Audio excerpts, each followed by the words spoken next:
जैन साथियों, भारतीय जनता पार्टी देश में आरक्षण को खत्म करना चाहती है। पूरे लोकसभा के चुनाव के दौरान हम लोगों ने एक एक रैलियों में, सभाओं में देश की जनता को जागरूक किया और यही कारण था कि बीजेपी 240 पे रुक गई। 400 तो छोड़िए, अगर 300 भी आ जाता तो आज भारत का संविधान खत्म करने की प्रक्रिया शुरू हो जाती, आरक्षण खत्म करने की प्रक्रिया पूरी तरीके से शुरू हो जाती।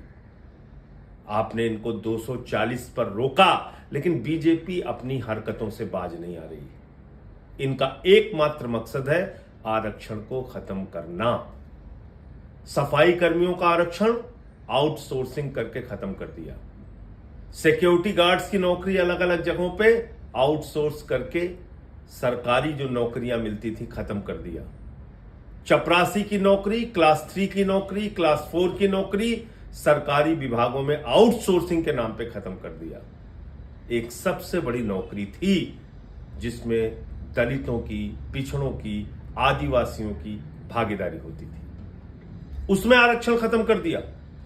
आईएएस का आरक्षण खत्म, लैटरल एंट्री के जरिए सीधे आईएएस बनाए जाएंगे, यह मोदी का मकसद है। अब तक 63 आईएएस लैटरल एंट्री के जरिए प्रधानमंत्री नरेंद्र मोदी ने बनाए हैं। यह गुनाह किया है भारत के प्रधानमंत्री नरेंद्र मोदी ने और उनकी पार्टी भारतीय जनता पार्टी ने। बीजेपी बेनकाब हो चुकी है।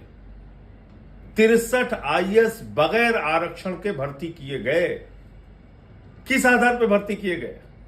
अभी 45 आईएएस की भर्ती और करने के लिए, लैटरल एंट्री के जरिए करने के लिए, पिछले दरवाजे से करने के लिए इन्होंने विज्ञापन निकाला। किस आधार पर आपने निकाला? आप बाबा साहब के संविधान को नहीं मानते? आप भारत की आरक्षण व्यवस्था को नहीं मानते? आप देश में आरक्षण को खत्म करना चाहते हैं? दलितों, पिछड़ों, आदिवासियों, अल्पसंख्यकों का हक छीनना चाहते हैं? तो इसलिए जरूरी है जागना, देश को जगाना। आज मजबूरी में आप सब ने इतना हल्ला मचाया, तो मजबूरी में अभी ये पता चल रहा है कि फौरी तौर पे लैटरल एंट्री करने का आदेश रद्द किया जा रहा है। लेकिन सावधान रहिएगा, मकसद है आरक्षण को खत्म करना। और एक एक चीज का हिसाब मांगिएगा। 69,000 शिक्षक भर्ती में क्या हुआ उत्तर प्रदेश में? 18 से 20,000 पिछड़े वर्ग के लोगों की नौकरी मारी गई, जिसमें अब राहत मिली कोर्ट से। क्या हुआ विश्वविद्यालयों के मामले में? देश के 40 केंद्रीय विश्वविद्यालयों में 80%, 90% एससी, एसटी, ओबीसी के और यहां तक कि फिजिकली हैंडीकैप्ड लोगों के आरक्षण के हक मारे गए हैं। वो पद खाली पड़े हुए हैं।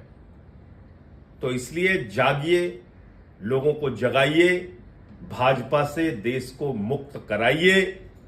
जब तक बीजेपी रहेगी, आरक्षण और संविधान खत्म करने का खतरा बरकरार रहेगा।